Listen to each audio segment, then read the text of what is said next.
En cas d'arrêt sur la bande d'arrêt d'urgence, je fais passer tous les passagers derrière la barrière de sécurité. Oui. A. Non. B.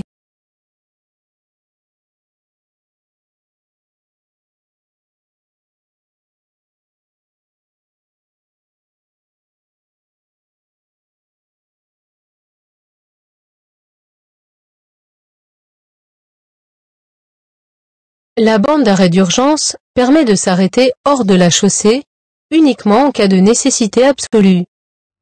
C'est un endroit dangereux, où il ne faut pas s'attarder. Compte tenu de la vitesse du trafic, la collision avec un usager qui circule est souvent fatale.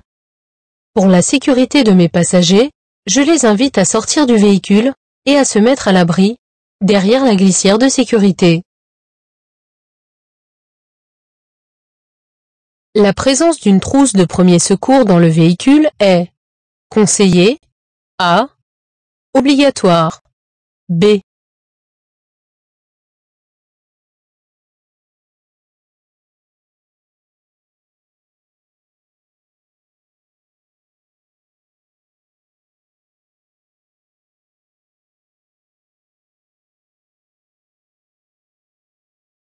Dans le véhicule, la présence d'une trousse de premier secours est conseillée, car elle peut permettre de sauver des vies en cas d'accident. Toutefois, elle n'est pas obligatoire.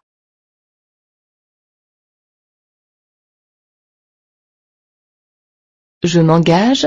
Oui. A. Non. B.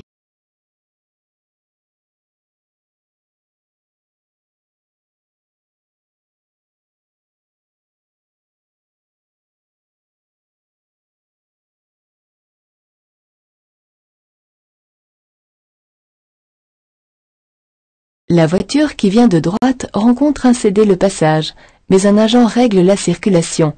En sa présence, je dois tenir compte de ses gestes sans me préoccuper des règles habituelles de priorité. L'agent est en vue de face, je dois m'arrêter avant l'intersection.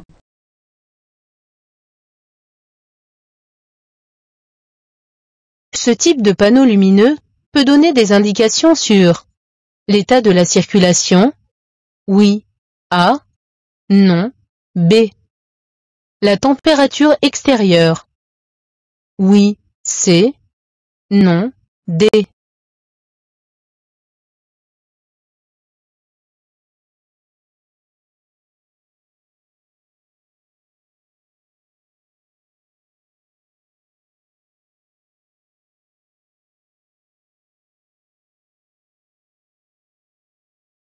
Ces panneaux lumineux à messages variables donnent des indications diverses. Ils peuvent annoncer, comme ici, la présence de travaux. Mais ils peuvent aussi donner des indications sur l'état de la circulation ou la température extérieure.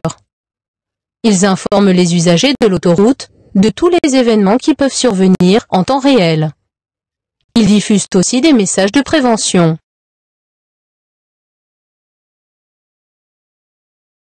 Je klaxonne. A. Je fais un appel lumineux. B. Je place le pied au-dessus du frein. C.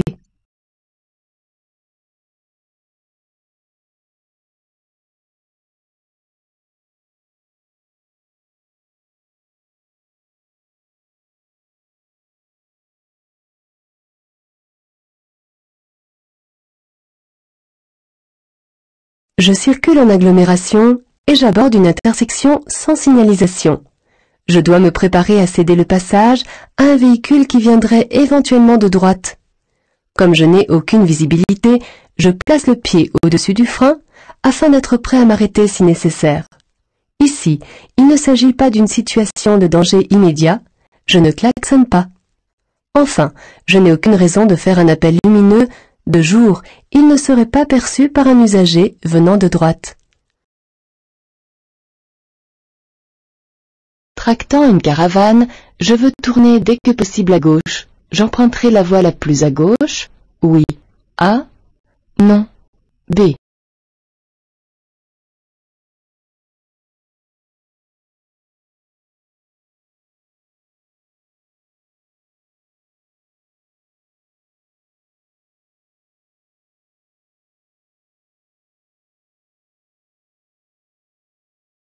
Je tracte une caravane et la chaussée à sens unique comportera plus de 2 voies après le feu. Mais l'obligation d'utiliser l'une des 2 voies de droite ne s'applique pas pour un changement de direction. Ayant l'intention de tourner à gauche, j'emprunterai la voie la plus à gauche dès son début. L'assurance obligatoire pour la conduite d'un véhicule permet le remboursement des dommages corporels occasionnés au conducteur? Oui. A. Non. B. Aux passagers transportés à bord de sa voiture? Oui. C. Non. D.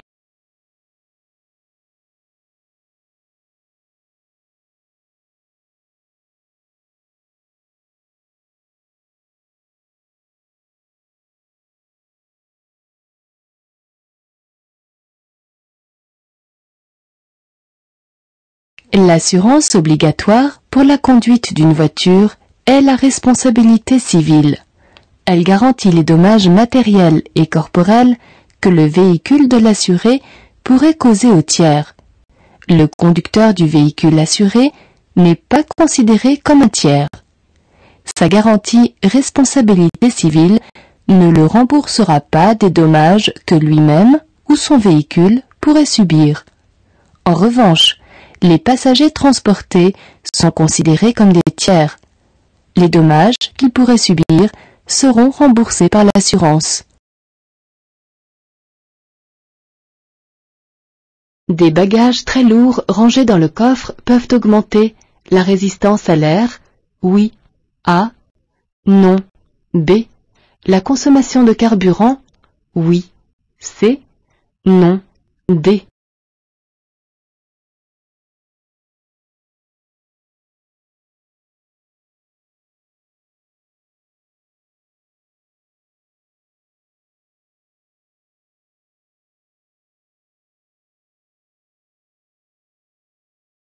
Des bagages trop lourds installés dans le coffre peuvent faire cabrer l'avant du véhicule en écrasant l'arrière. Dans ces conditions, ils augmentent la résistance de l'air à l'avancement du véhicule et donc la consommation de carburant. Je passe en feu de route. A. Je regarde le bord droit de la chaussée. B.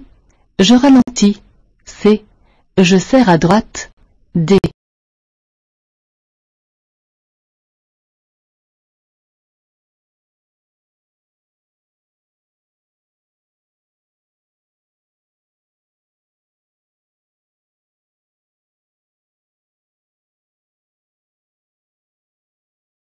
L'usager qui arrive en face m'éblouit, mais ce n'est pas une raison pour passer en feu de route. Éblouir volontairement un autre conducteur, c'est accepter le risque d'occasionner un accident. Je fais simplement un bref appel lumineux pour l'inviter à repasser en feu de croisement. Ici, je ralentis et, si nécessaire, je me tiens prêt à m'arrêter car je peux être aveuglé pendant plusieurs secondes. Pour limiter les effets de cet éblouissement, je regarde le bord droit de la chaussée et je serre à droite.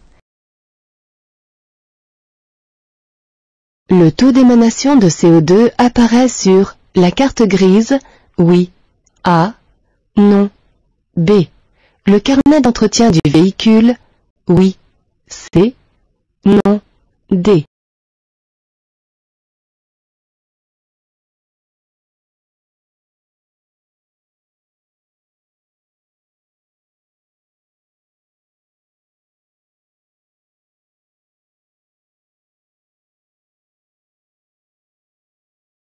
Le taux d'émanation de gaz carbonique ou CO2 apparaît sur l'étiquette qui accompagne un véhicule neuf, ainsi que sur la carte grise de ce dernier.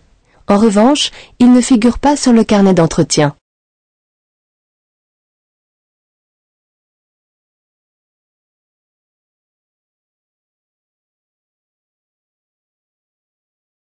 Cette situation comporte des risques. A. J'allume mon clignotant droit. B. Je ralentis. C.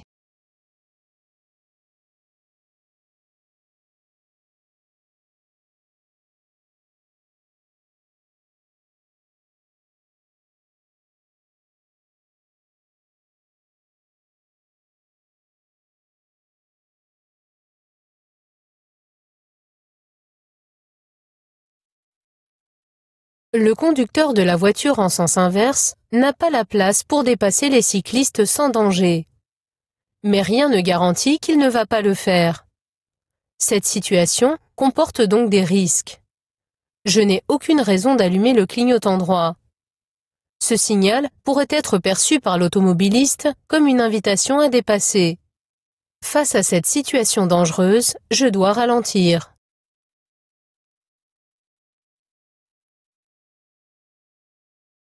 Pour dépasser ce cycliste, je peux laisser une distance latérale de 0,5 m A, 1 m B, 1,50 m C, 2 m D.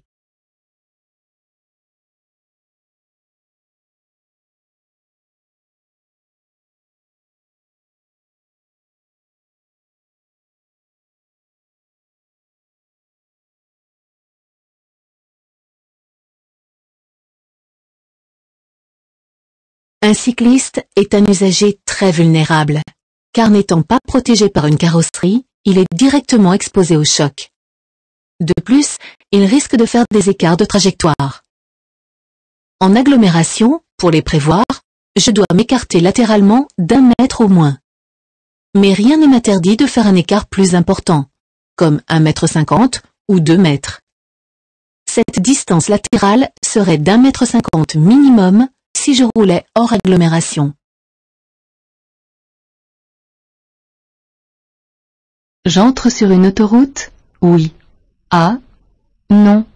B.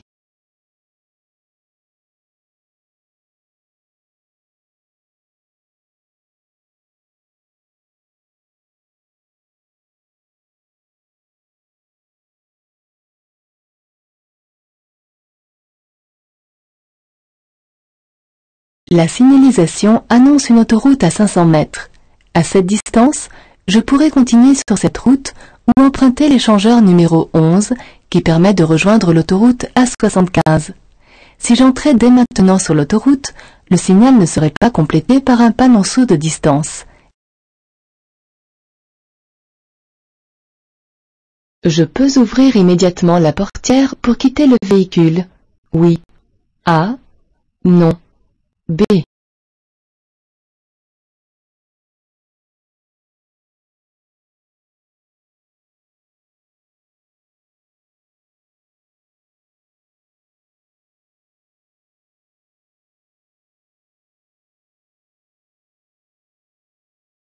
Avant d'ouvrir une portière, je dois regarder dans les rétroviseurs et me retourner pour m'assurer que je peux le faire sans danger. Si je l'ouvrais tout de suite, le cycliste qui roule bien à droite risquerait de la heurter et de chuter. Je dois d'abord attendre qu'il soit passé. L'airbag passager est activé. Oui. A. Non. B. Cette position permet d'installer un enfant sur le siège avant, dos à la route. Oui. C. Non. D.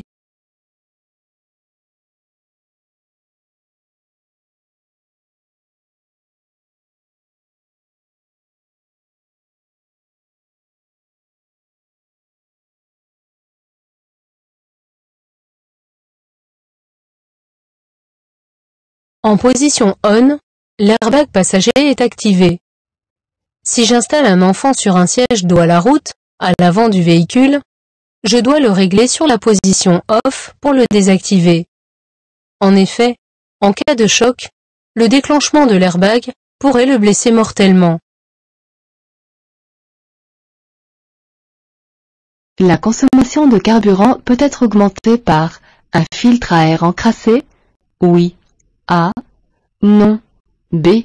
Un ralenti trop élevé? Oui. C. Non. D.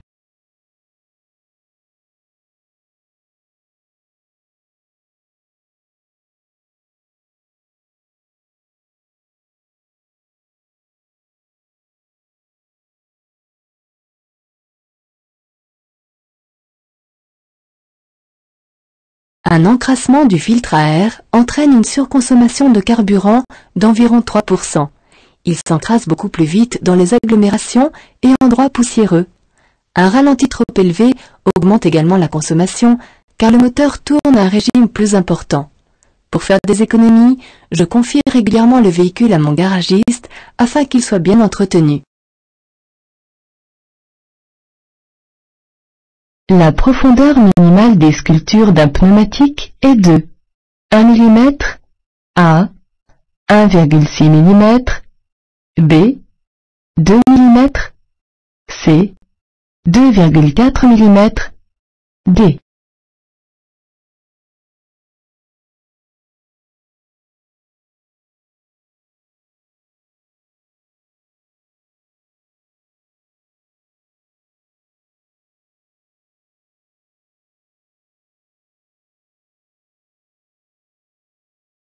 La profondeur des sculptures d'un pneu ne doit pas être inférieure à 1,6 mm. Des indicateurs d'usure qui se présentent à l'intérieur des rainures principales, sous forme de bosse, permettent de voir quand ce niveau est atteint. Lorsque l'usure atteint une bosse, la profondeur n'est plus que d'1,6 mm et le pneu est à changer. Sur le flanc, l'inscription TWI, un triangle ou le sigle de la marque du pneu, figure face aux endroits où se trouve un indicateur d'usure.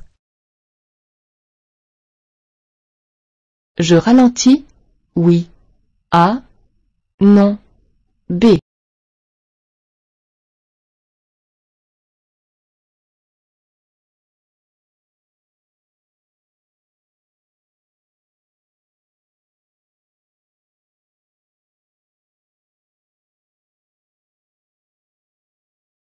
Les flèches de rabattement annoncent la suppression de la voie où je circule. Comme je vais devoir emprunter celle de droite, je dois m'assurer que je ne vais y gêner aucun usager. En effet, en changeant de voie, je n'ai pas la priorité. La voiture que j'aperçois dans le rétroviseur est suffisamment loin pour que je puisse m'engager. Ici, je ne ralentis pas car, pour ne pas la gêner, il est préférable que je m'insère à la vitesse du trafic.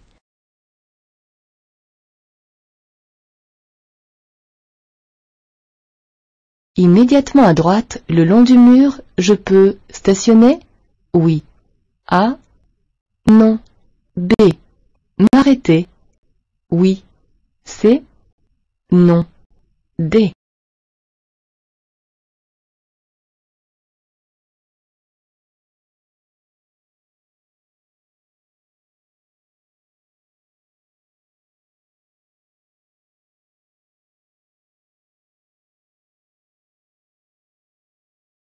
La ligne jaune discontinue qui délimite les emplacements de stationnement à gauche est temporaire.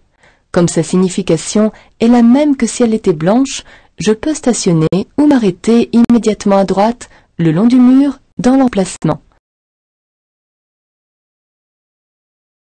Le remplissage de liquide lave-glace est possible quand le moteur est chaud, oui, A, non, B, froid, oui, C, non, D.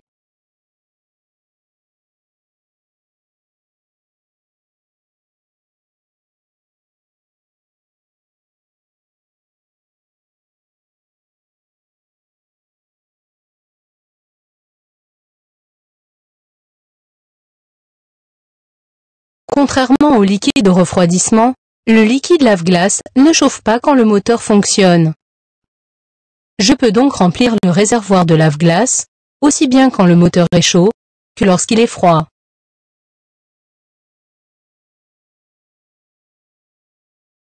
Je viens d'acheter 2 pneus neufs. Je les monte de préférence à l'avant. A.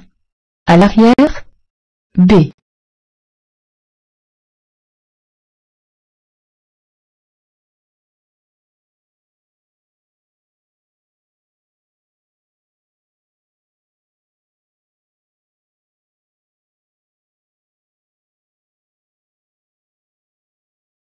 Il est toujours préférable de monter des pneus neufs à l'arrière. En effet, un éclatement de pneus à l'arrière est plus dangereux qu'à l'avant, car il entraîne un dérapage plus difficile à contrôler. Et comme un pneu neuf est en meilleur état, il éclatera moins facilement. Je passe. A. Je klaxonne. B. Je m'arrête. C.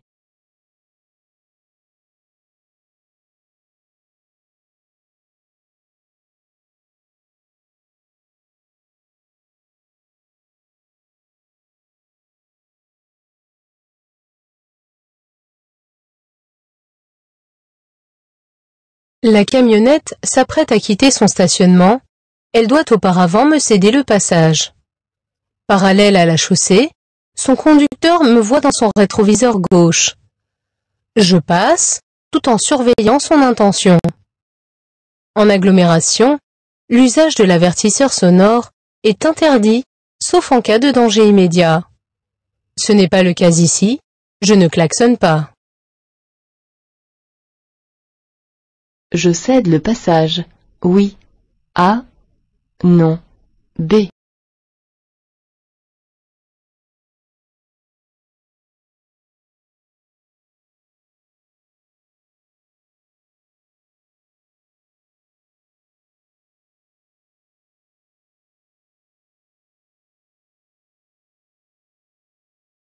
Abordant une intersection sans signalisation, je dois céder le passage à la voiture qui vient de ma droite. Le fait que la rue dans laquelle je circule soit plus large que celle qui débouche de droite n'a aucune incidence sur les règles de priorité. Je tourne à droite. Je me prépare à céder le passage à des piétons. Oui. A. Non. B.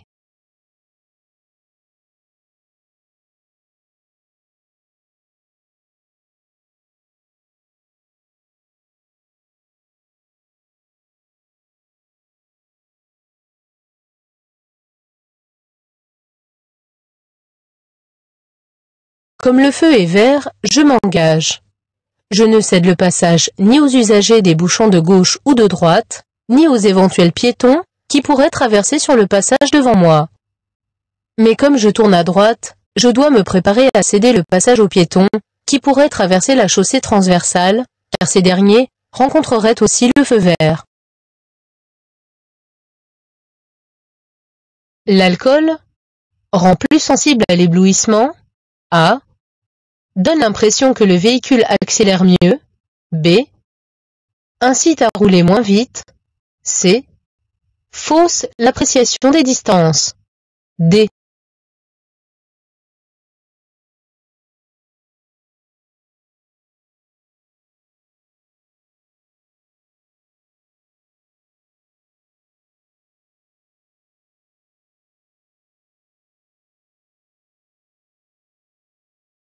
L'alcool rend plus sensible à l'éblouissement.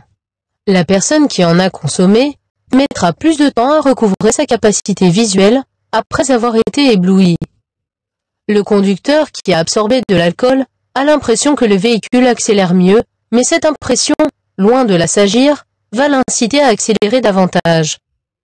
L'alcool fausse également l'appréciation des distances et des vitesses, ce qui augmente le risque d'accident, notamment aux intersections et lors des dépassements.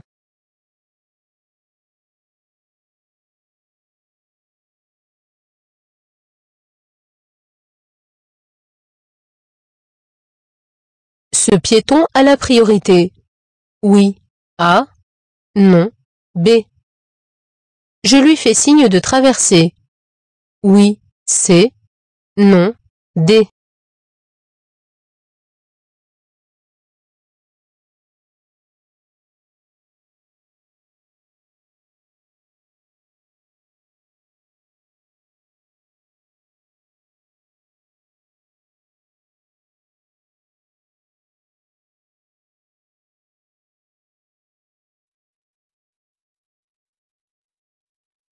Ce piéton manifeste l'intention de s'engager sur le passage prévu à son intention.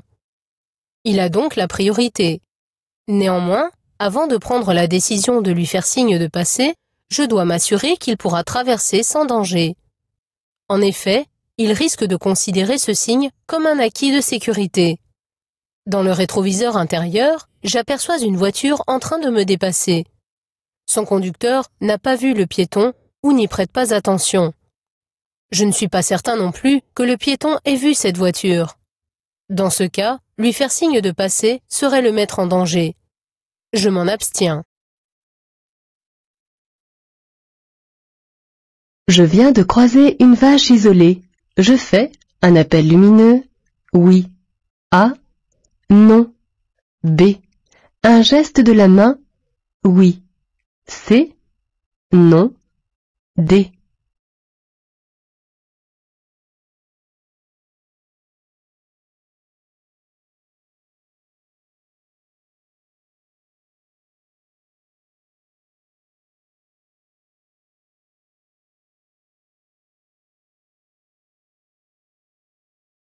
De jour, les appels lumineux avec les feux de route permettent d'avertir les autres usagers de mésattention ou d'un danger.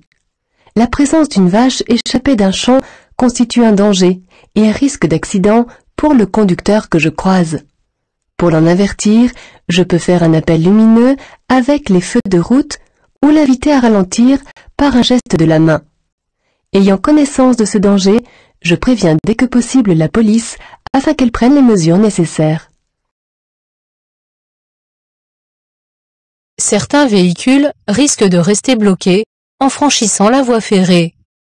Oui. A. Non. B.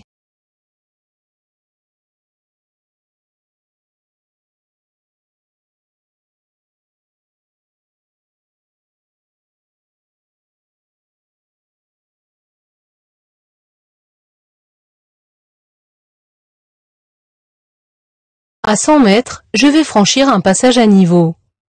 Le panonceau indique que les véhicules surbaissés, c'est-à-dire ceux dont le bas de caisse est situé près du sol, risquent de rester bloqués sur les rails du fait d'un dénivelé important.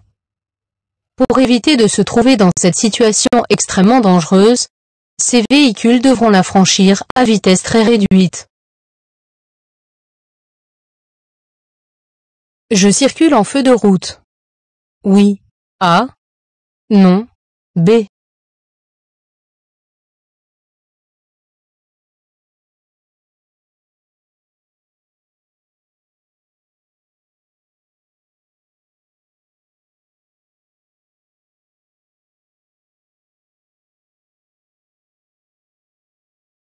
Les feux de croisement ne me permettraient pas de voir d'aussi loin et il n'y aurait pas de tels reflets sur les panneaux à cette distance. Je circule donc en feu de route. La chaussée n'est pas éclairée et aucun usager n'arrive en sens inverse. Par conséquent, j'utilise les feux appropriés. Je tracte une caravane. Je peux dépasser le camion. Oui. A. Non. B.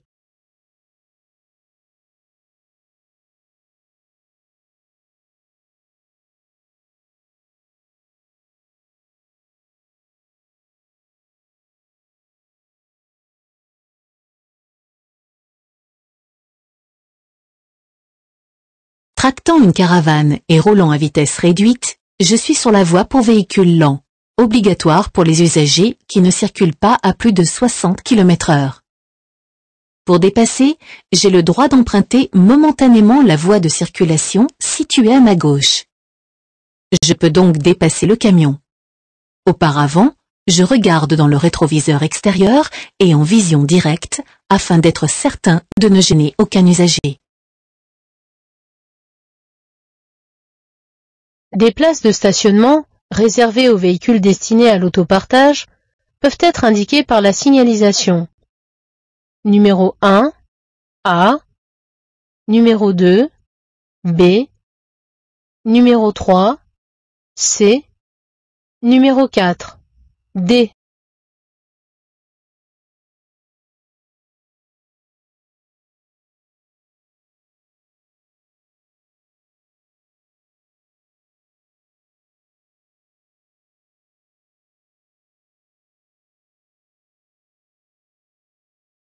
L'autopartage permet d'utiliser une voiture pendant une très courte durée. Le panneau numéro 1 signale des places de stationnement réservées aux véhicules bénéficiant du label autopartage.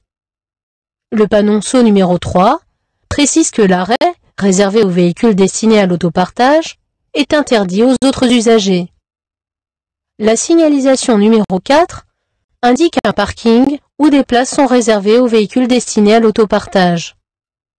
Seul le panneau numéro 2, qui signale un stationnement pour le covoiturage, ne concerne pas l'autopartage. Pour tourner dans la rue de gauche à 800 mètres, j'emprunterai la voie du milieu. Oui. A. Non. B.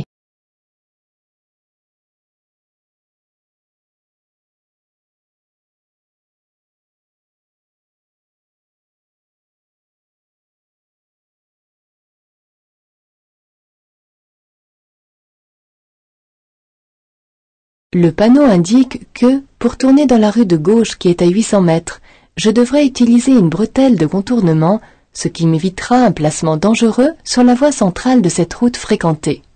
Je resterai donc dans ma voie pour tourner à droite dans la bretelle qui me permettra ensuite de retraverser la route afin de rejoindre la rue de gauche.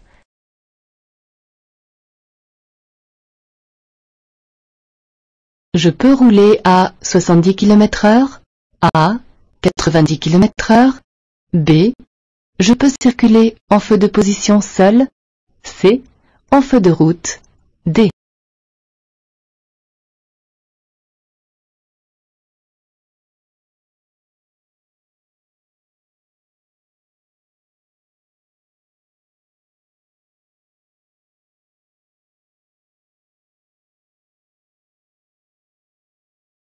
La visibilité, réduite par le brouillard, étant largement supérieure à 50 mètres, la vitesse n'est pas limitée à 50 km/h.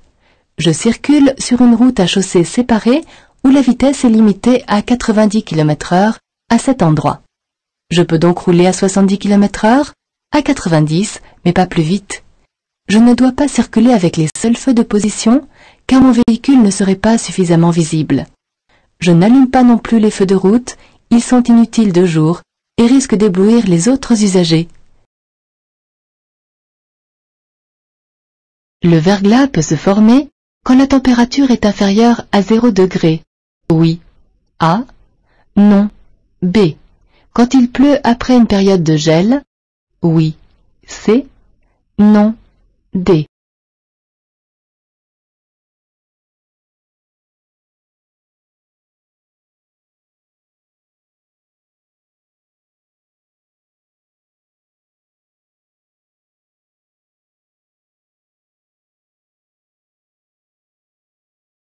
Le verglas peut se former dès que la température extérieure est inférieure à 0 degré.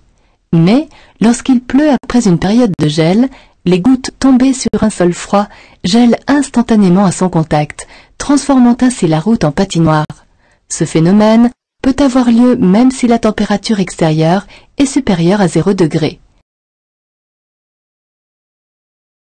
À partir de ces panneaux, l'usage du klaxon sera interdit. Oui. A. Non. B. La route perdra son caractère prioritaire. Oui. C. Non. D.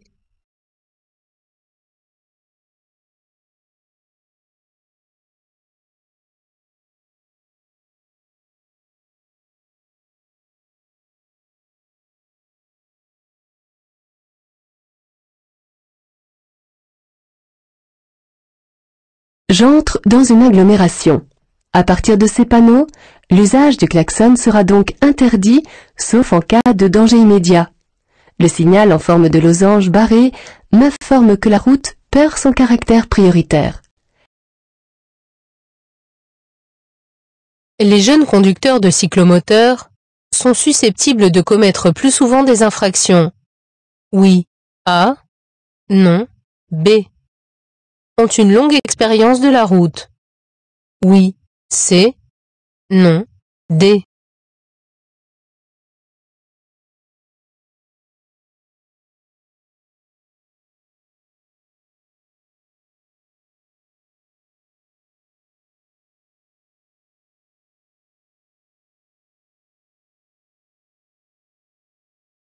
La conduite d'un cyclomoteur est accessible dès l'âge de 14 ans avec le permis AM. L'adolescence étant une période de découverte de soi, bien des expériences sont vécues dans l'excès, dans le défi. L'incitation à transgresser les règles et commettre des infractions est grande dans un groupe d'adolescents. On retrouve donc ces comportements lorsqu'ils circulent en cyclomoteur. Comme c'est le premier véhicule motorisé qu'ils conduisent, ils ne peuvent pas avoir une longue expérience de la route. Je m'engage au ralenti. A. J'accélère. B. Je maintiens mon allure. C. Je m'arrête. D.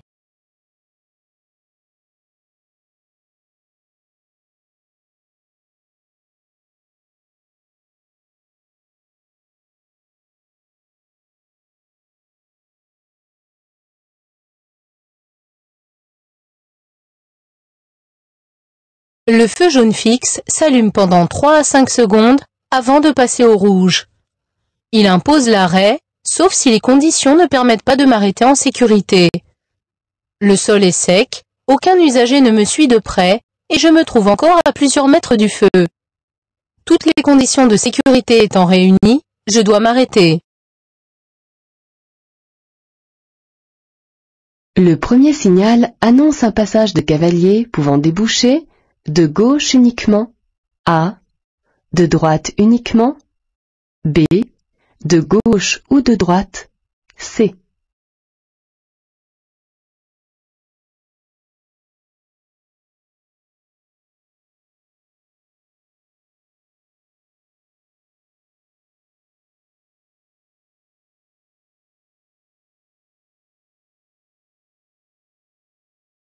Le premier signal annonce un passage fréquent de cavalier, pouvant déboucher de gauche ou de droite. L'animal représenté sur ce panneau est toujours orienté dans la même direction.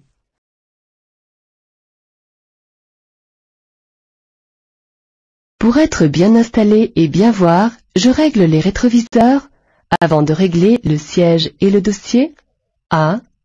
Après avoir réglé le siège et le dossier, B.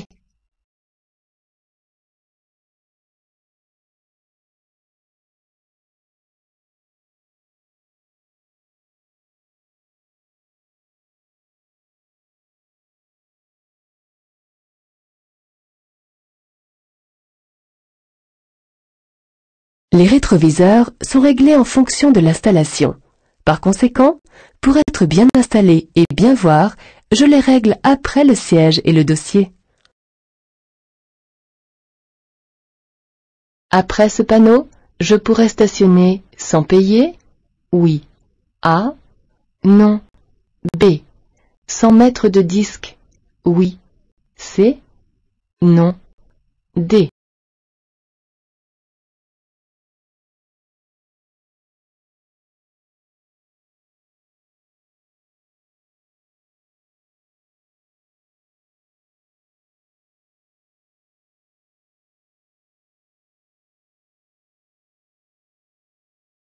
Le signal indique l'entrée d'une zone à stationnement payant.